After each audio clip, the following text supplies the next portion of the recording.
Hello my dear student, कैसे हैं आप लोग। आई होप कि आप लोग स्टूडेंट अच्छे हैं और अपनी बोर्ड की तैयारी आप लोग अच्छे से कर रहे हैं। माय डियर स्टूडेंट, इस वीडियो में क्लास 12 जियोग्राफी यानी भूगोल की जितने भी स्टूडेंट हैं और इस बार बोर्ड एग्जाम में जियोग्राफी का पेपर देने वाले हैं, तो हम उनके लिए लेकर आए सभी महत्वपूर्ण प्रश्न उत्तर। जो आपका जियोग्राफी है, सभी महत्वपूर्ण प्रश्न लेकर आए हैं इसका, जो आपके 2024 बोर्ड एग्जाम में 100% पूछा जाएगा। जो आज का एक क्लास है, ये महातांडव क्लास है। वीडियो थोड़ा लंबा भी हो सकता है और इसमें क्या है, आपका 70 नंबर जो है बिल्कुल पक्का हो जाएगा। याद रखिएगा, 70 नंबर आपका पक्का।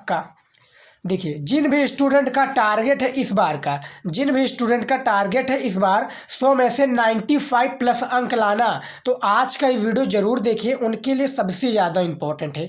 तो चलिए शुरू करते हैं और जियोग्राफी के जितने भी प्रश्न हैं आज की इस वीडियो में कवर करते हैं और 70 नंबर कंप्लीट करते हैं। तो वीडियो को लास्ट तक जरूर देखिएगा।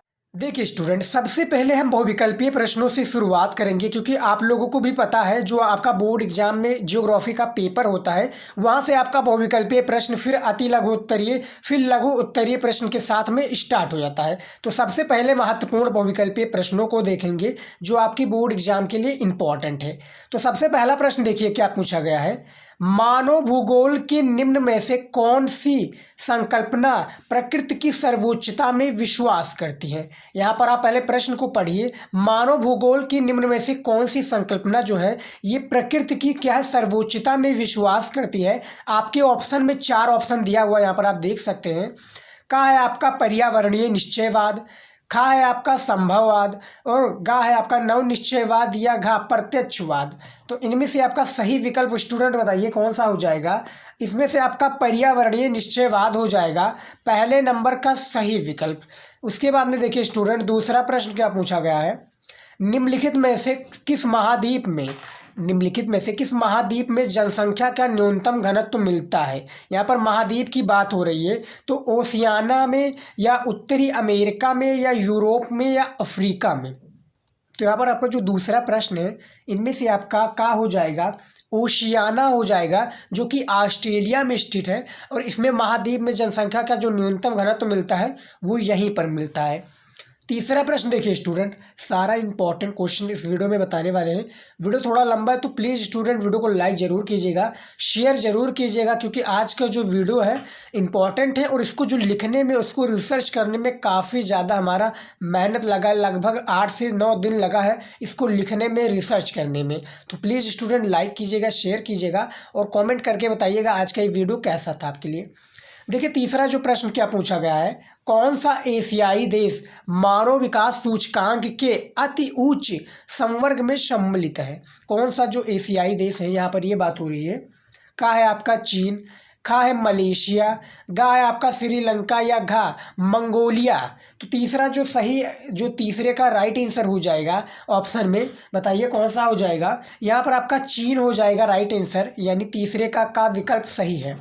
चौथा प्रश्न देखिए, निम्न में से कौन सी कृषि के प्रकार का विकास यूरोपीय औपनिवेशिक समूहों द्वारा किया गया है। बताइए।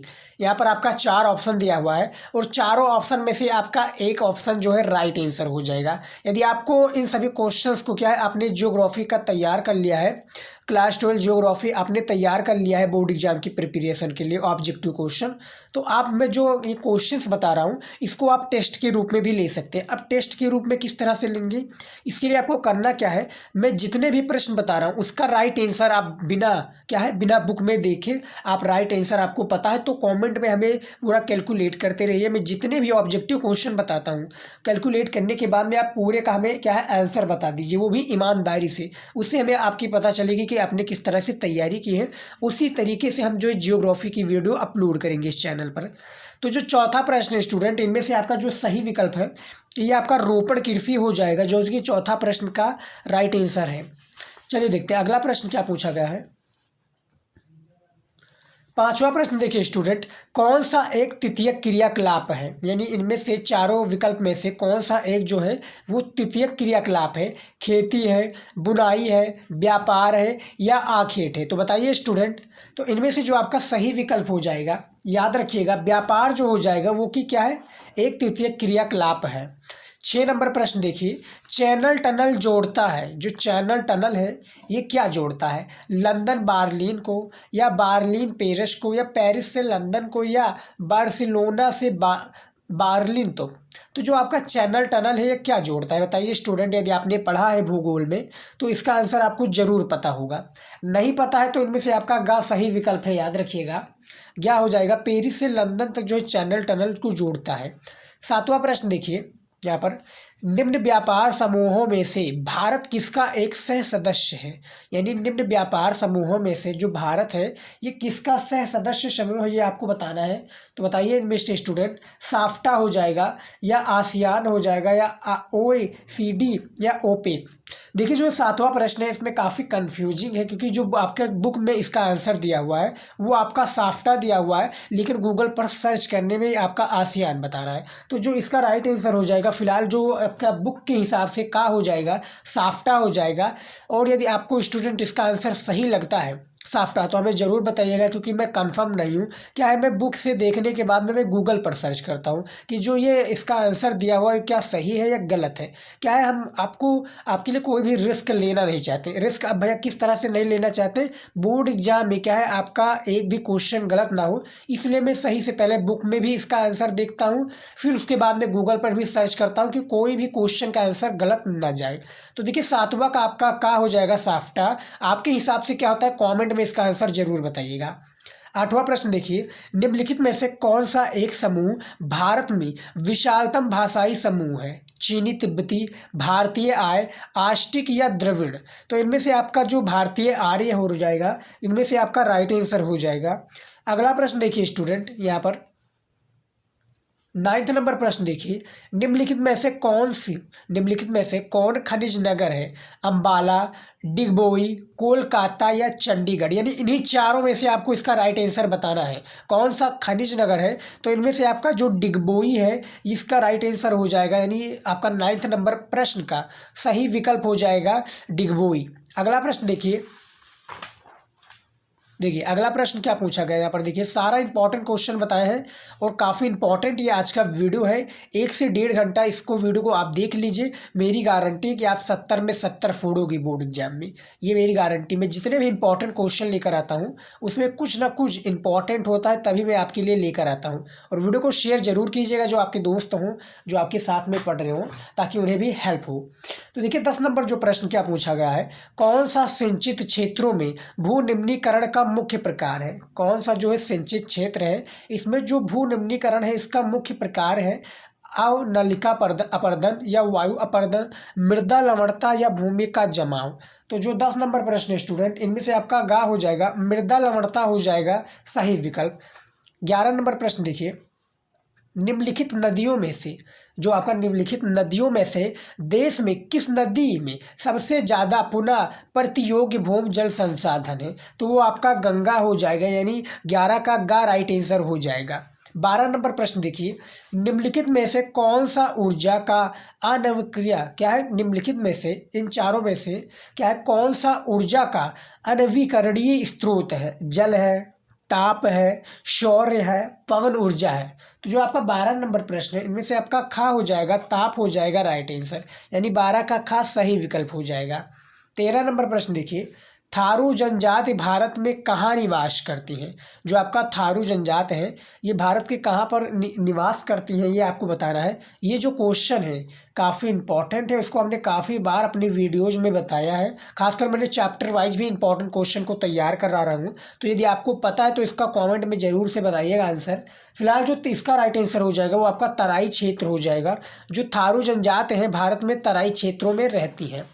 उसके बाद में देखिए अगला प्रश्न क्या है, यहाँ पर देखिए 14 नंबर प्रश्न देखिए, निम्नलिखित में से कौन सा नगर क्या है स्वर्णिम चतुर्भुज जो है आपका स्वर्णिम चतुर्भुज महामार्ग से नहीं जुड़ा है? चेन्नई, दिल्ली, हैदराबाद, मुंबई।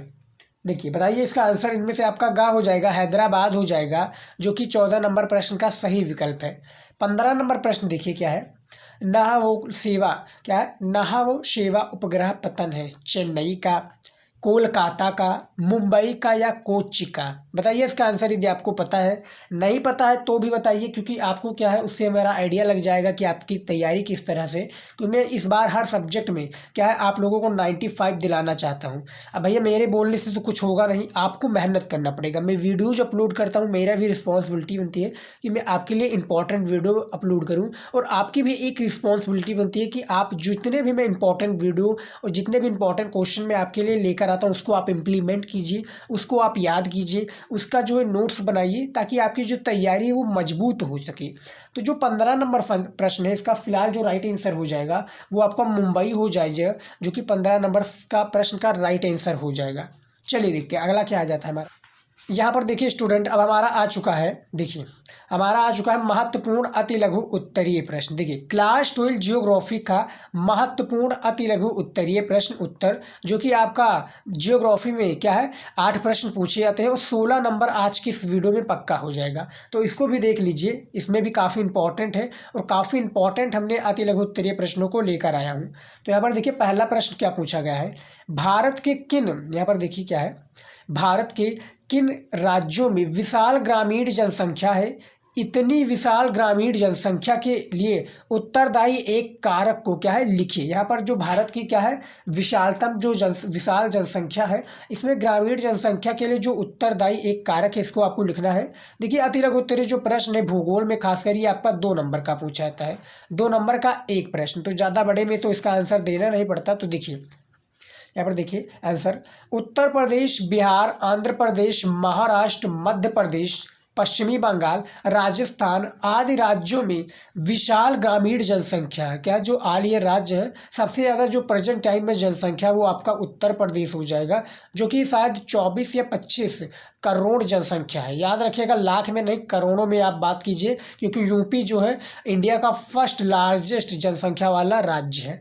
तो यहाँ पर देखिए बंगाल, राजस्थान आदि राज्यों में विशाल ग्रामीण जनसंख्या है, और क्योंकि इन राज्यों में उपजाऊ मिट्टी, अनुकूल जलवायु तथा सिंचाई की सुविधा के कारण कृषि व्यवसाय को ठोस आधार क्या है प्राप्त है। तो जो पहला प्रश्न है इसका राइट आंसर है इस तरह से है, और आपको इसी तरीके से बोर्ड एग्जाम में भी लिखना है।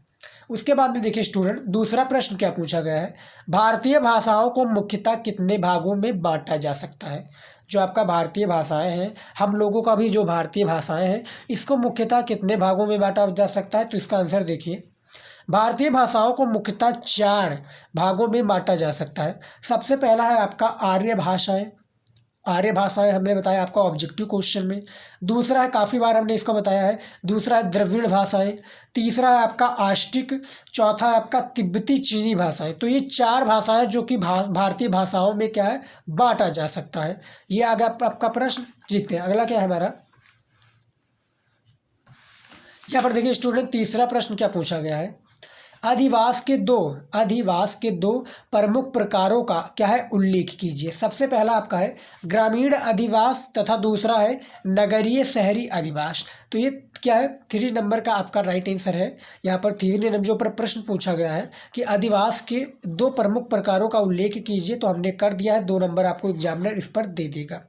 देखिए अगला प्रश्न क्या पूछा गया है, चौथा नंबर देखिए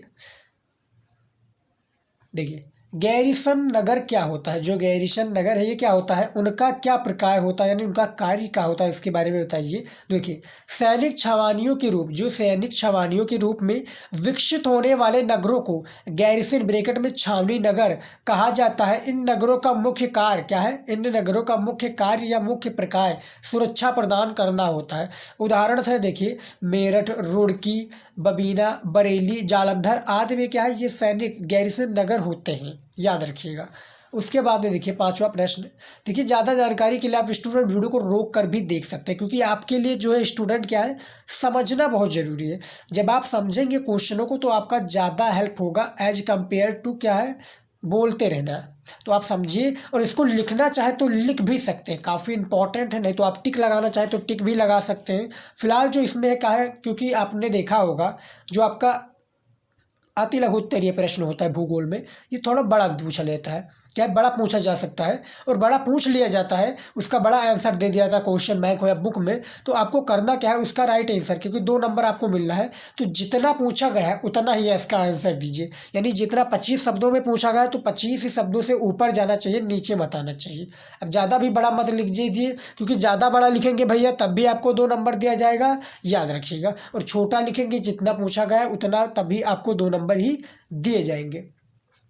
5वां प्रश्न देखिए क्या है, 2 प्रमुख नकदी फसलों का नाम बताइए। जो 2 प्रमुख नकदी फसल है इसका हमको नाम बताना है या बताइए। सबसे पहला आपका है गन्ना तथा दूसरा जूट। नकदी का मतलब है यानी जो पैसा मिल जाए, क्या है पैसे जिसमें मिल जाए तुरंत, या क्या है 6 साल 6 महीने के समय भी लग सकता है गन्ने में। देहाती भाषा में आप लोगों ने सुना होगा क्या गन्ना को कटाई जाता है, क्योंकि भारत भी एक, याद रखिएगा भारत का जो हमारा उत्तर प्रदेश है ये क्या है जो है चीनी का, यानी जो हमारे गन्ने से चीनी जो बनती है, चीनी का सबसे बड़ा उत्पादक राज्य भारत का उत्तर प्रदेश ही है।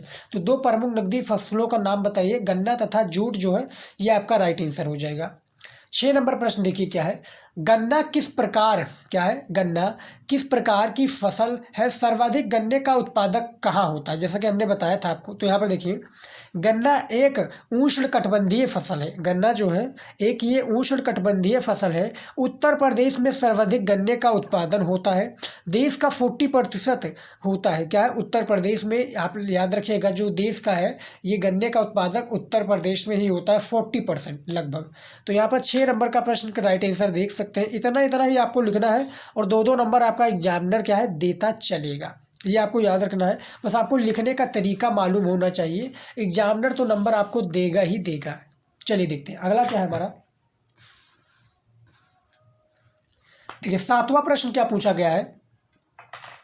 7वां प्रश्न स्टूडेंट, लेगुनो क्या है, लेगुनो व पश्च जल झीलों का जल, क्या है जल झीलों का जल लवण युक्त होते हुए भी इसका उपयोग सिंचाई के लिए क्यों किया जाता है, ये बताइए। इसका क्या है सिंचाई के लिए क्यों किया जाता है, इसके लिए बताना है आपका। देखिए केरल, उड़ीसा तथा पश्चिमी बंगाल में इसका आंसर आप देखिए समझिए। और स्टूडेंट यदि आप इसका क्या है आंसर देख सकते हैं, इसको समझिए, आप वीडियो को रोक कर भी समझ सकते हैं, क्योंकि मैं जल्दी में बता रहा हूँ, क्योंकि वीडियो थोड़ा लंबा हो रहा है। 1 घंटे का जैसे बताया मैंने, 1 घंटे तक भी जा सकता है। तो यहाँ पर देखिए काफ़ी इंपॉर्टेंट ये आपका सारा अति लघु उत्तरीय प्रश्न है। केरल, उड़ीसा तथा पश्चिमी बंगाल में लेगुनो व पश्च जल झीलों में बड़े धरातलीय जल, क्या है बड़े धरातलीय जल संसाधन है। इन जलाशयों का जल खारा होते हुए भी मछली पालन, चावल की कुछ किस्मों एवं नारियल की सिंचाई में इसका प्रयोग होता है। क्या है जो ये आपका लेगुनो है, इसमें क्या होता है बेसिकली यहाँ पर देख सकते हैं कि इन जलाशयों का जल खारा होते हुए भी मछली पालन, चावल की कुछ किस्मों में एवं नारियल की सिंचाई में इसका प्रयोग किया जाता है, जो ये जो झील होते हैं। तो यहाँ पर आपको याद रखिएगा लेगुनो व पश्च जल झीलों का जल लवणयुक्त होते हुए इसका उपयोग सिंचाई के लिए क्यों किया जाता है, यहाँ पर आप देख सकते हैं, यहाँ पर बताया गया है। वीडियो को रोक कर भी देख सकते हैं। उसके बाद में देखिए स्टूडेंट 8वां प्रश्न क्या पूछा गया है, भारत में पाई जाने वाली 3 प्रमुख खनिज, जो भारत यानी हमारी इंडिया में जो पाई जाने वाली 3 प्रमुख खनिज पट्टियों का नाम लिखिए।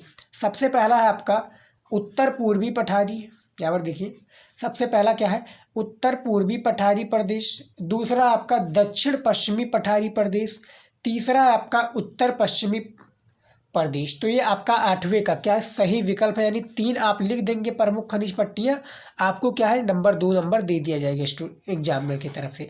अब देखिए स्टूडेंट काफ़ी सोच रहे होंगे काफ़ी स्टूडेंट कि सर इतना आप बता रहे हैं क्या यही आएगा बोर्ड एग्जाम में। अब देखिए भैया स्टूडेंट हम जो है क्वेश्चन बैंक से तैयारी करा रहे हैं आप लोगों की, क्वेश्चन बैंक और आपके बुक से, और इम्पॉर्टेंट जो बाहरी हैं जैसे मॉडल पेपर हो गया और भी इम्पॉर्टेंट जो मॉडल पेपर है उससे मैं तैयारी करा रहा हूँ। और आप लगभग देखे होंगे मैं जितना भी पिछले साल भी बताया था स्टूडेंट को आप जाकर पूछ सकते हैं, क्या कमेंट आप जाकर हमारी वीडियोस का चेकआउट कर सकते हैं। काफ़ी अच्छा रिस्पांस आया और जितने भी मैं इंपॉर्टेंट क्वेश्चन को बताया हूँ इसमें लगभग स्टूडेंट पास ही हुए हैं और काफ़ी अच्छे अंक से पास हुए हैं। तो ये सब क्वेश्चन भी आप तैयार कीजिए, जितना ज़्यादा आप क्वेश्चन को तैयार करेंगे, क्योंकि आपके बोर्ड एग्जाम में जो आपका अति लघु उत्तरीय प्रश्न है ये सिर्फ 8 ही पूछा जाता है। और मैं आपको इस वीडियो में क्या है 25 से 26, 27, 28 तक भी बता सकता हूँ इस इंपॉर्टेंट क्वेश्चन को इस वीडियो में। तो आप इस वीडियो को लास्ट तक देखिए, उसको समझिए, फिर आप क्या है बोर्ड एग्जाम में कोई भी क्वेश्चन आता है तो उसको आप लिख देंगे, क्योंकि आपकी बुक से ही पूछा जाएगा, आपके क्वेश्चन बैंक से ही पूछा जाएगा, बाहर तो कोई अलग पूछने जाएगा नहीं। तो इसको तैयार कर लीजिए। काफ़ी स्टूडेंट का डाउट यहाँ पर क्लियर हो गया हो तो बताइएगा। तो यहाँ पर आठवां जो प्रश्न है इसका राइट आंसर हमने बता दिया है। 9th नंबर प्रश्न देखिए क्या है, शरीर संसाधनों के 2 उदाहरण दीजिए। तो सबसे पहला आपका कोयला तथा दूसरा आपका पेट्रोलियम। 2 नंबर यहाँ पर आपको मिल जाएगा। देखते हैं, चलिए अगले देखते हैं प्रश्न क्या है।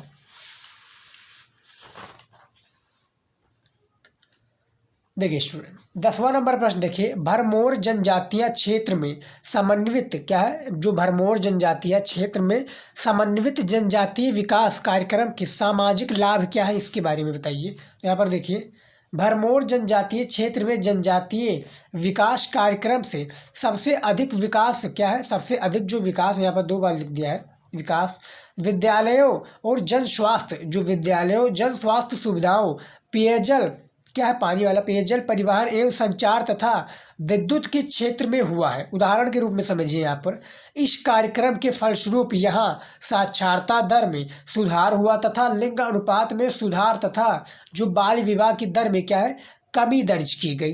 तो यहाँ पर ये आपका 10 नंबर प्रश्न का सही विकल्प है। यहाँ पर देख सकते हैं सारा क्वेश्चन इंपॉर्टेंट है, क्योंकि आपकी बुक में काफ़ी सारे क्वेश्चन दिए हुए जो इंपॉर्टेंट है उसी को हम इस वीडियो में बता रहे हैं। इसको आप स्टूडेंट प्लीज़ तैयार करना चाहे तो कर लीजिए, क्या है लिखना चाहे तो लिख भी सकते हैं, इसका आंसर आप याद कर लीजिए, काफ़ी इंपॉर्टेंट है। 11 नंबर प्रश्न देखिए स्टूडेंट क्या है, भारत में आंतरिक जल परिवहन के विकास में बाधक 2 क्या है, भारत में आंतरिक जल परिवहन की विकास में बाधक 2 भौगोलिक कारकों का उल्लेख कीजिए। तो यहाँ पर देखिए इसका भौगोलिक कारक क्या है। सबसे पहला है आपका, अधिकांश नदियाँ क्या है, अधिकांश नदियाँ ग्रीष्म काल में सूख जाती हैं तथा उथली होने के कारण क्या है, तथा उथली होने के कारण नाव चलाने योग्य नहीं रहती। ये जो आपका अधिकांश जो ग्रीष्म काल की नदियां हैं ये सूख जाती हैं तथा उथली होने के कारण नाव चलाने योग्य नहीं होती हैं। दूसरा क्या है आपका, अधिकांश नदियाँ वर्षा काल में क्या है, बाढ़ग्रस्त होने के कारण, जो अधिकांश नदियाँ हैं ये वर्षा काल में बाढ़ग्रस्त होने के कारण नाव चलाने योग्य नहीं रहती। तो जो आपका 11 नंबर प्रश्न है इसका राइट आंसर ये दोनों हो जाएगा। यहाँ पर आपको 1-1 नंबर दिया जाएगा और 1-1 नंबर काफ़ी इंपॉर्टेंट है, क्योंकि 1 नंबर का वक्त या 1-1 नंबर का जो आप अहमियत है उससे पूछे जो टॉपर बनने से रह जाता, और क्या है जो 1 नंबर से टॉपर बनने से और 1 नंबर से फेल होने से और 1 नंबर से फर्स्ट डिवीजन से पीछे रह जाता है। तो 1-1 नंबर आपके लिए काफ़ी ज़्यादा इंपॉर्टेंट है, याद रखिएगा। 12 नंबर प्रश्न देखिए क्या है, 2 कृत्रिम पतनों का नाम बताइए। जो 2 कृत्रिम क्या है, कृत्रिम पतनों का नाम बताना है। सबसे पहला है आपका चेन्नई तथा दूसरा है आपका विशाखापट्टनम। ये 2 कृत्रिम पतनों का नाम है। उसके बाद में देखिए तीसरा प्रश्न क्या है, तीसरा का मतलब 13 नंबर। देखिए 13 नंबर प्रश्न क्या है, पतन और पोताक्षय में अंतर बताइए। देखिए इसका आंसर देखिए, ज़्यादा बड़े में नहीं लिखना है क्योंकि 2-2 नंबर का प्रश्न है, और आप लोगों को भी पता होगा एग्जामिनर इस तरह से पूछता है कि आप उसका आंसर 2 से 3 लाइनों में इसको कंप्लीट कर दें। देखिए इसका आंसर देखिए क्या है, पतन सामान्य व यात्रियों को चढ़ाने उतारने का क्या है, स्थान होता है, जबकि पोताक्षय में जलाशयों की क्या है, मरम्मत, ईंधन, गोदाम, माल वितरण आदि की क्या है, व्यवस्था होती है। तो जो 13 नंबर प्रश्न है इसका सही विकल्प ये है। उसके बाद में देखिए 14 नंबर प्रश्न क्या पूछा गया है, वायु प्रदूषण के प्रमुख स्रोतों का वर्णन कीजिए। जो वायु प्रदूषण है इसके जो प्रमुख स्रोतों हैं इसका आपको वर्णन करना है। VVI यानी वेरी वेरी इंपॉर्टेंट ये क्वेश्चन है। देखिए इसका आंसर देखिए, ऊर्जा के स्रोत के रूप में विभिन्न प्रकार के जैव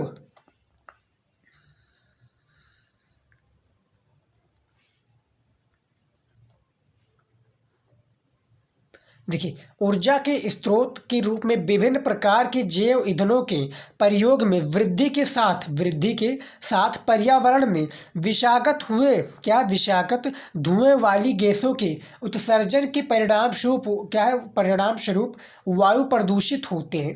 तो जो आपका 14 नंबर प्रश्न है, इसका सही विकल्प यहाँ पर आप देख सकते हैं कि किस प्रकार से वायु प्रदूषण के प्रमुख स्रोतों का वर्णन किया गया है। उसके बाद में देखिए 15 नंबर क्या प्रश्न पूछा गया है।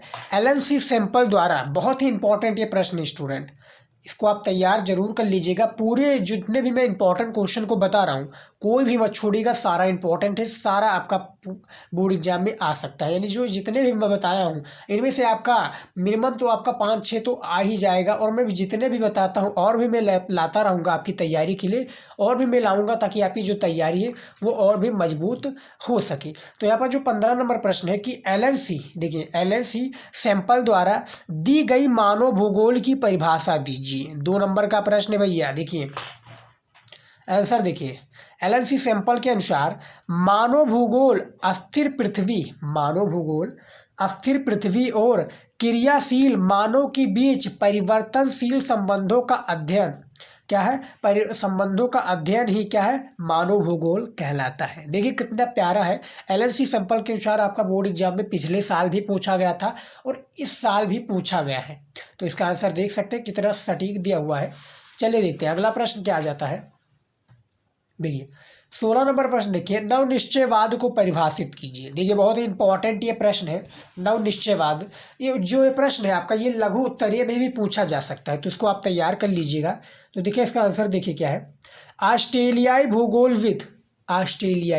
भूगोलविद ग्रिफ्थ टेलर ने 1920 में नवनिश्चयवाद की संकल्पना को प्रस्तुत किया था। जो ग्रिफ्थ टेलर जी है 1920 में नवनिश्चयवाद की संकल्पना को इन्होंने प्रस्तुत की। और ये संकल्पना दो विचारों ये जो संकल्पना है दो विचारों और पर्यावरणीय निश्चयवाद और संभववाद के पर्यावरणीय निश्चयवाद और संभववाद के बीच मध्य मार्ग को परिलक्षित करती है। नवनिश्चयवाद को रुको और जाओ निश्चयवाद भी कहा जाता है। याद रखिएगा, ये आपका बहुविकल्पीय में भी पूछा जा सकता है कि रुको और जाओ निश्चयवाद किसका नाम है, तो ये आपको बताना है। याद रखिएगा नवनिश्चयवाद का ये भी नाम है, रुको और जाओ निश्चयवाद के नाम से भी क्या जाना जाता है, नवनिश्चयवाद को।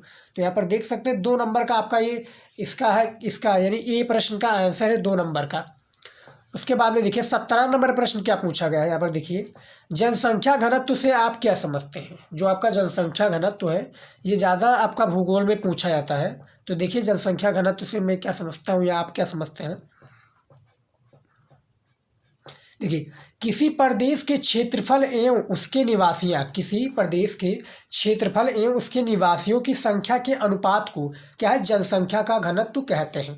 देखिए सूत्र के द्वारा हम समझेंगे। देखिए जनसंख्या का घनत्व बराबर जनसंख्या का घनत्व, उसके बाद में देखिए बराबर जनसंख्या बटा क्षेत्रफल। ये आपका हो जाएगा हो जाएगा जनसंख्या घनत्व। इस तरह से आपको लगाना है। 2 नंबर का प्रश्न है, इस तरह से इसका आंसर आपको देना है।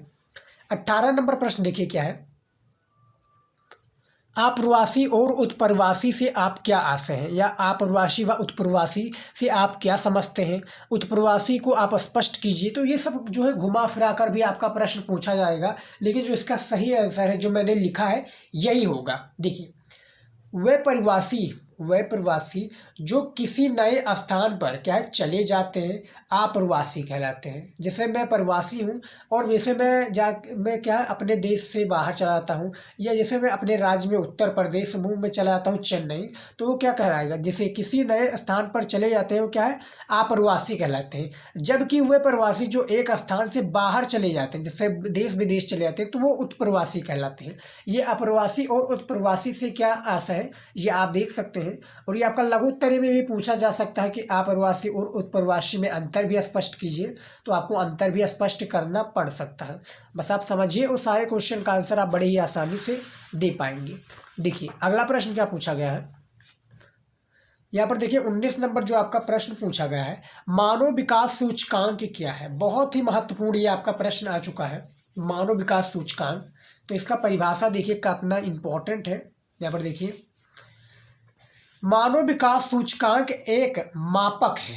मानव विकास जो सूचकांक है ये एक मापक है जिसे मानव विकास की अवधारणा क्या है, मानव विकास की आधारभूत, यहाँ पर अवधारणा नहीं क्या है, मानव विकास सूचकांक एक मापक है जिसे मानव विकास की आधारभूत उपलब्धियों पर क्या है निर्धारित एक साधारण समीक्ष सूचक के रूप में क्या है मापा जाता है। साधारण समीक्ष सूचक के रूप में मापा जाता है और विभिन्न देशों द्वारा स्वास्थ्य, शिक्षा तथा संसाधनों तक पहुंच के क्षेत्र में की गई क्या है, पहुंच के क्षेत्र में की गई उन्नति के आधार पर उन्हें क्रम प्रदान करता है। उन्हें क्या है, क्रम प्रदान करता है। याद रखिएगा, कम नहीं क्रम प्रदान करता है। ये क्रम 0 से 1 के बीच की स्कोर पर आधारित होता है।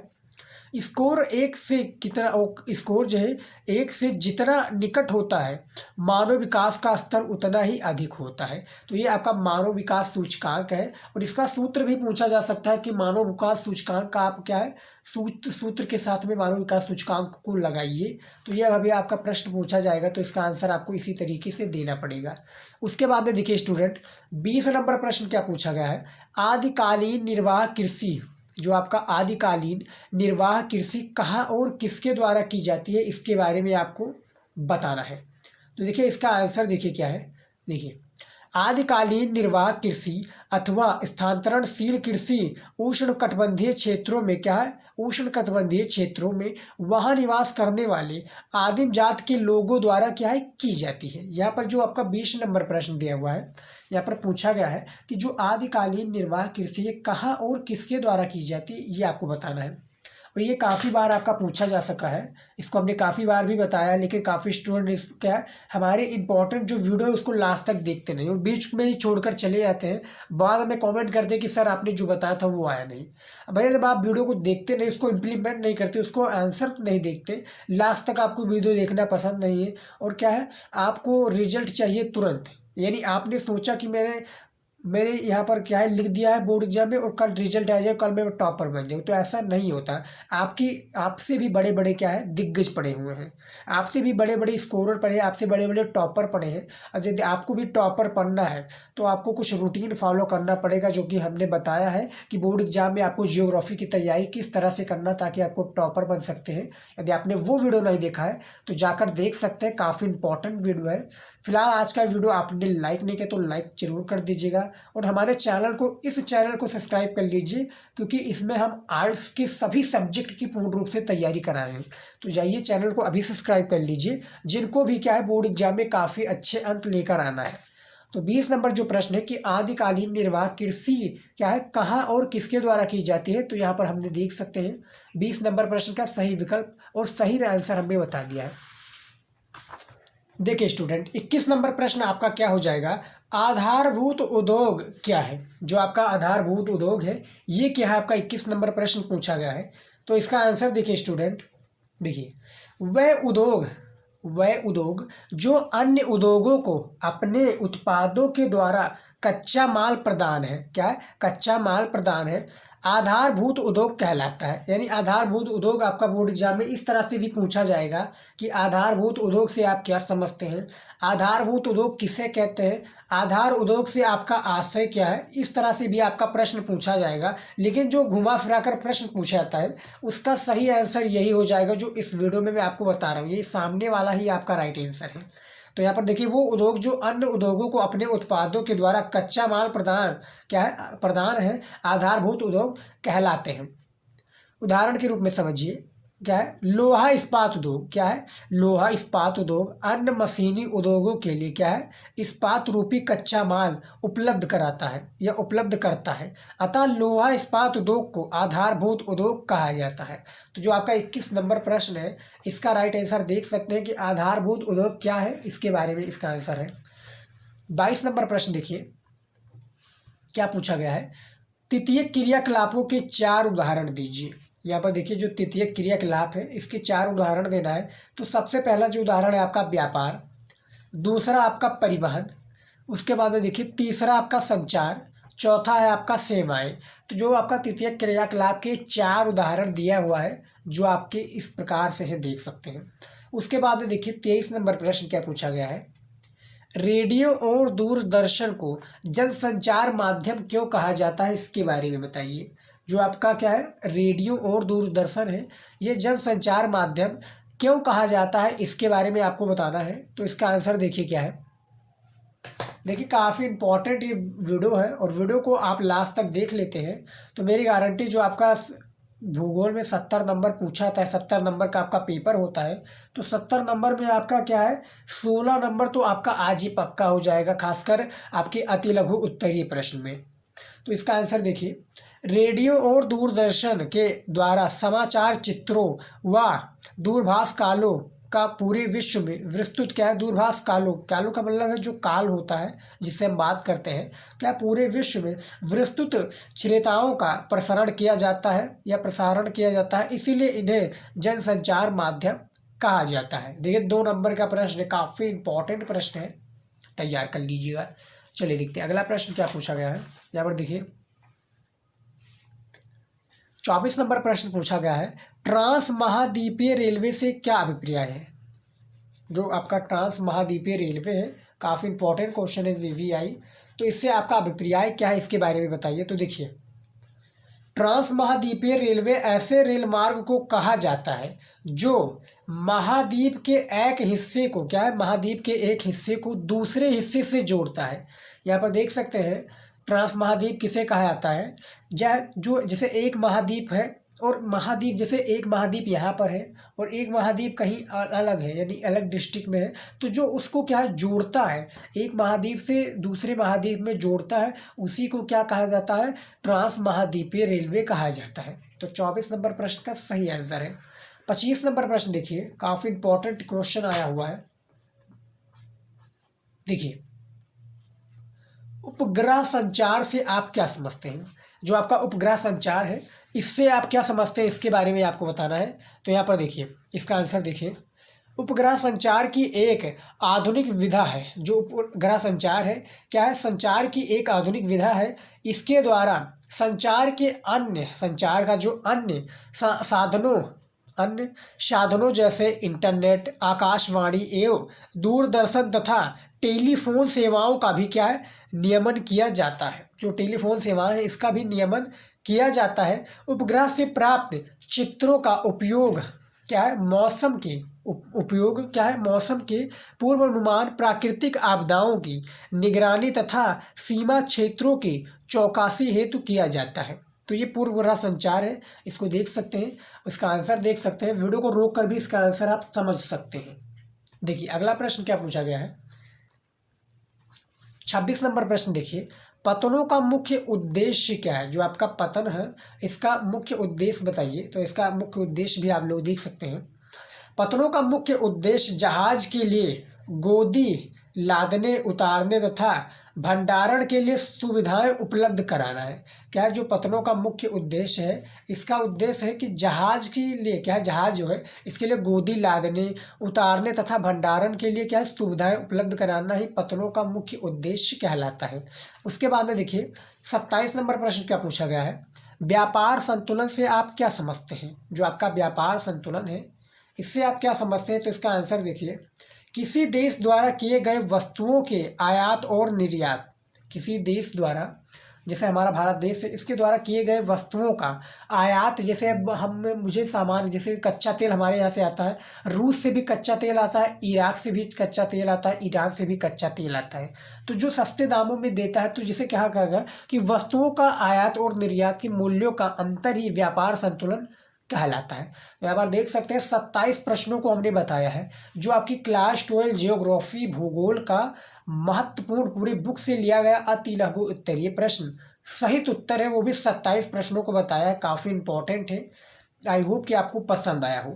पसंद आए तो वीडियो को कमेंट के नीचे ज़रूर बताइएगा कि कैसा रहा आज का ये इंपॉर्टेंट वीडियो, आप लोगों के लिए ज़रूर बताइएगा। चलिए देखते हैं अगला क्या है। देखिए स्टूडेंट, अब हमारा आ चुका है क्लास 12 जियोग्राफी के महत्वपूर्ण लघु उत्तरीय प्रश्न उत्तर। बहुत ही ज़्यादा इंपॉर्टेंट है, महत्वपूर्ण लघु उत्तरीय प्रश्न के साथ में आपको उत्तर भी बताया जा रहा है, तो काफ़ी इंपॉर्टेंट है। देखिए इसका प्रश्न का आंसर देखिए क्या है। सबसे पहला जो प्रश्न पूछा गया है, इसको सबसे पहले समझिए क्या पूछा गया है। जन्म दर और मृत्यु दर में क्या अंतर है आपको स्पष्ट करना है। जन्म दर किसे कहते हैं, मृत्यु दर किसे कहते हैं, इसमें आपको अंतर स्पष्ट करना है। तो इसका परिभाषा देखिए क्या है। देखिए जन्म दर किसे कहते हैं, सबसे पहले इसके बारे में हम देखेंगे, फिर मृत्यु दर के बारे में बताएंगे। देखिए जन्म दर, इसको प्रति हजार स्त्रियां, जन्म दर जो है इसको प्रति हजार स्त्रियों द्वारा जन्म दिए जीवित बच्चों के रूप में क्या है व्यक्त किया जाता है। जन्म दिए जीवित बच्चों के रूप में व्यक्त किया जाता है। ये सबसे सरल और सबसे अधिक प्रयोग में लाया जाने वाला, सबसे अधिक जो प्रयोग में लाए जाने वाला माप है। इस माप के लिए केवल जीवित बच्चों का ही क्या है, केवल जो जीवित बच्चों को ही गिना जाता है। इस माप की गणना निम्न प्रकार की जाती है। यानी जो जन्म दर है, जन्म दर में आपको अंतर बताना है और मृत्यु दर में अंतर बताना है। तो जो ये जन्म दर है इसको प्रति हजार स्त्रियों द्वारा, जैसे 1000 स्त्रियां हैं, इसमें जन्म दिए जीवित बच्चों के रूप में व्यक्त किया जाता है। जैसे 1000 स्त्रियों पर क्या 103 पुरुष 102 पुरुष होते हैं।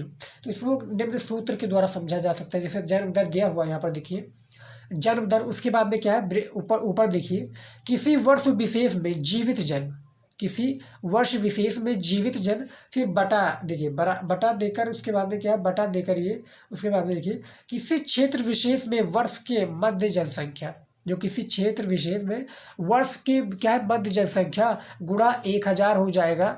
जो आपका 1000 स्त्रियों के ऊपर जो आपका आता है उसी को क्या कहा जाता है, जन्म दर कहा जाता है। उसके बाद में देखिए मृत्यु दर, मृत्यु दर भी कहते हैं। मृत्यु दर को भी हम समझ लेते हैं कि मृत्यु दर होता क्या है। देखिए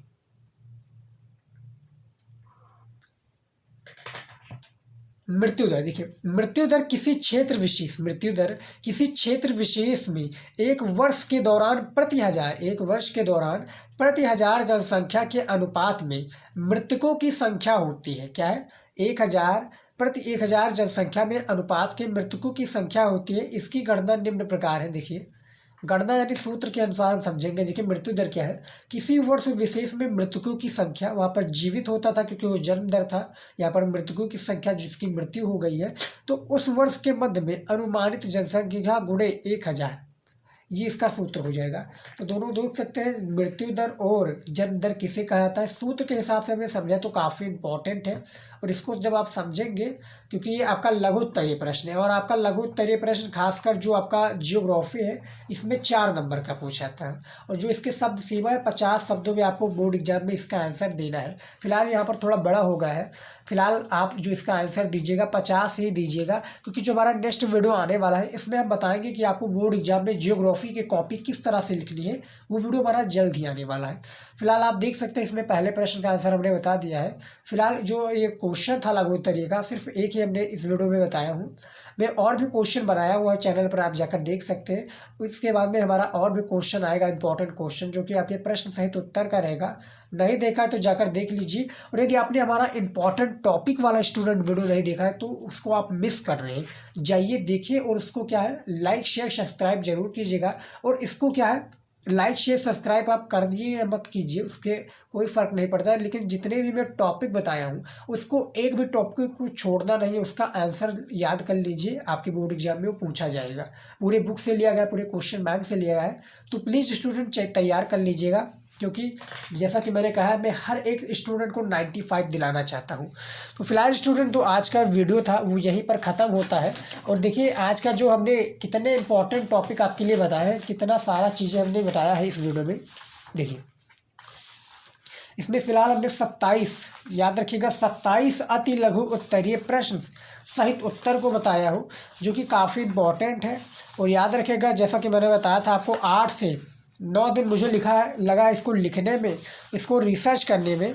तो प्लीज़ आप स्टूडेंट एक लाइक ज़रूर कीजिएगा। यहाँ पर देखिए एक लाइक आप ज़रूर कीजिएगा। और जो आज का हमारा महातांडव क्लास है वो यहीं पर कंप्लीट होता है। क्लास 12 ज्योग्राफी का महातांडव क्लास यहीं पर मैंने कंप्लीट कर दिया है।